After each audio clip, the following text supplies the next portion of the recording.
Welcome to A Slice of Therapy. This podcast was created with Anchor. And if you've not heard of Anchor, let me explain. It's free. It's a really easy way to make a podcast.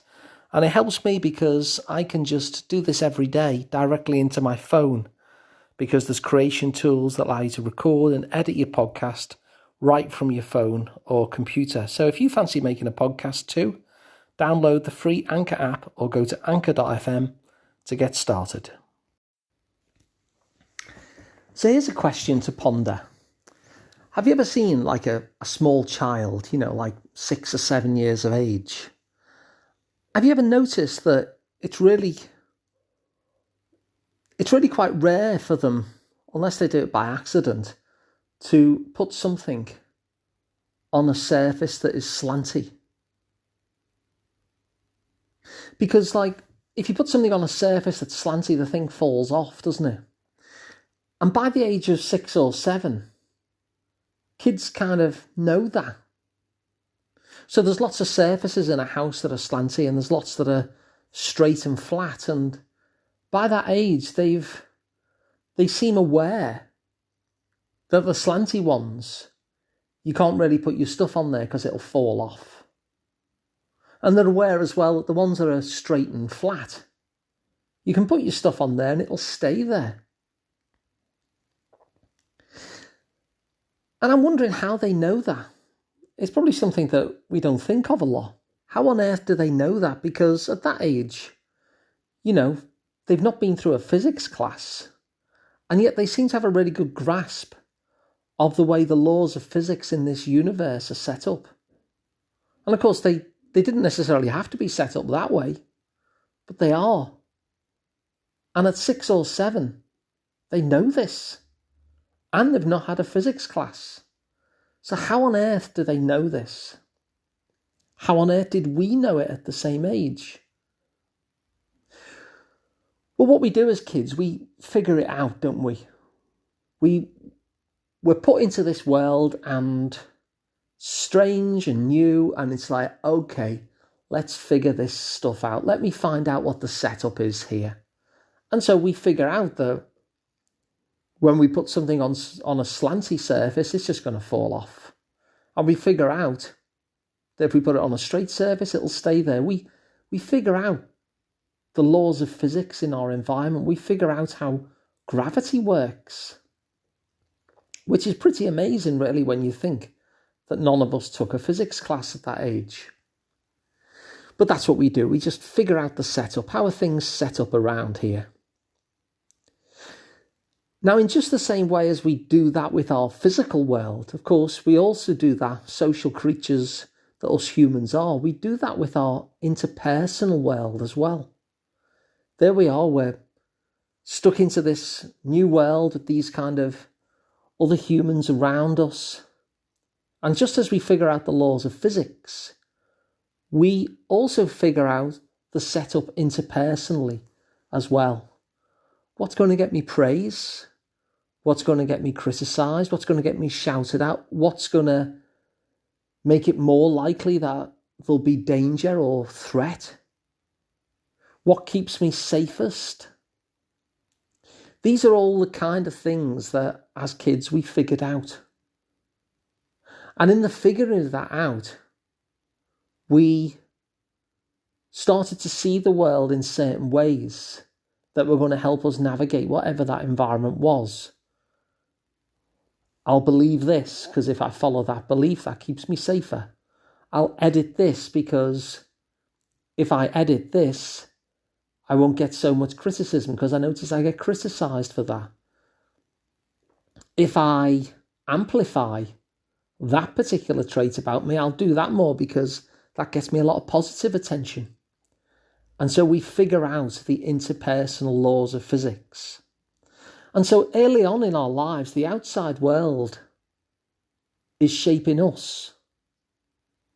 What's going on externally out there is creating us.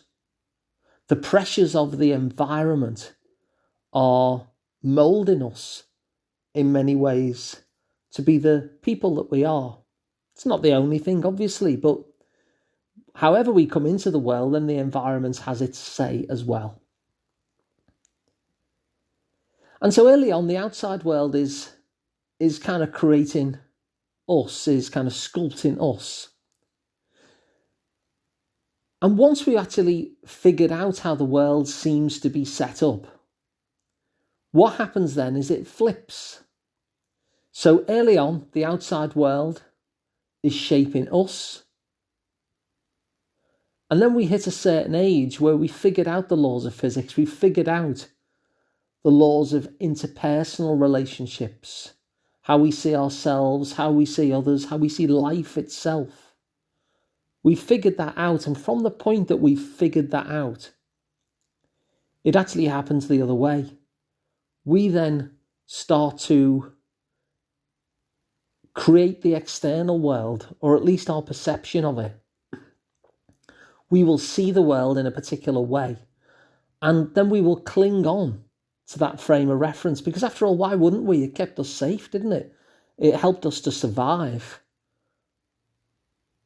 It got us through. So once the brain's got this successful frame of reference that got you through, and that's what the brain's really concerned about, it just wants you to survive, it wants you to still be here. And so now it's found this thing that actually did get you through, that has got you here. It's quite resistant to you changing that. And so whenever we see the world in a way that might actually challenge that frame of reference, we'll then start discounting it. You know, we might say that people are only nice, we might say. People are only nice if they want something from us. And once you've got that frame of reference, even a neighbour giving you a friendly hello will naturally make us feel suspicious. We'll miss the innocent neighbour just waving and wishing us well. And instead, we will take that lens and we will recreate the external world according to that frame of reference. And we'll think, wonder why they're waving. I wonder what they want. And so we start off with the outside world kind of shaping us. And then once we've figured it out, that particular environment, then we'll create for the rest of our lives, the rest of the world in that image, discounting certain things and overlooking other aspects.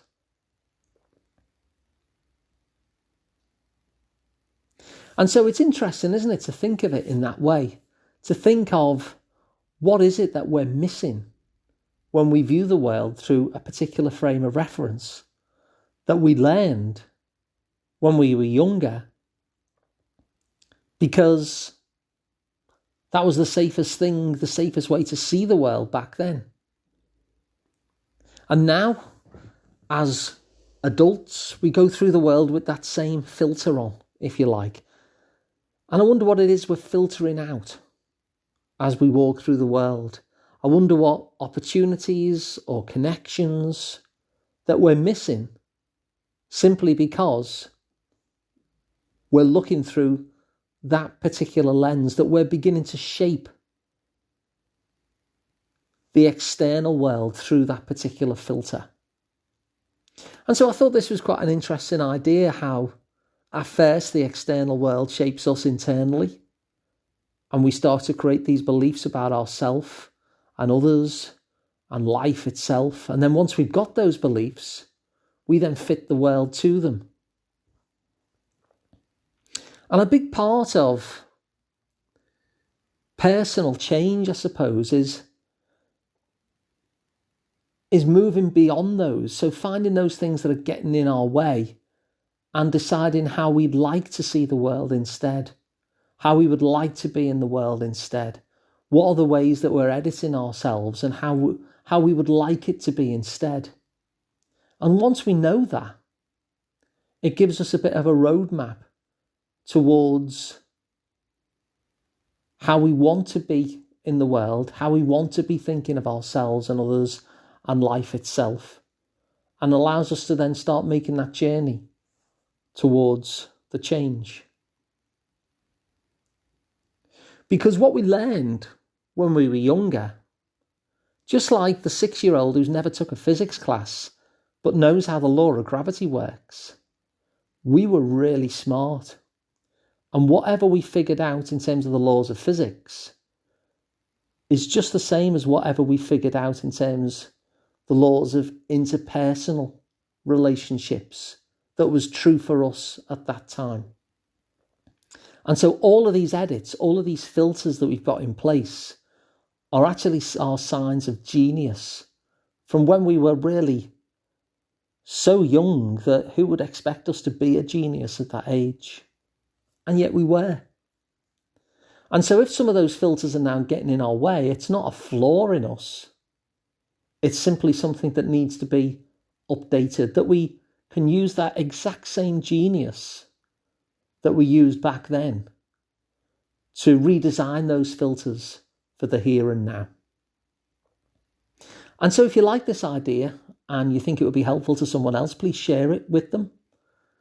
If you'd like to subscribe to the podcast, it's completely free. So subscribe wherever you get them. If you prefer watching them on video, they're all at asliceoftherapy.com. And if you'd like to work one-to-one with me, I'm Alun Parry, and you can find me at liverpoolpsychotherapy.co.uk. So thanks for listening, and I'll see you again tomorrow.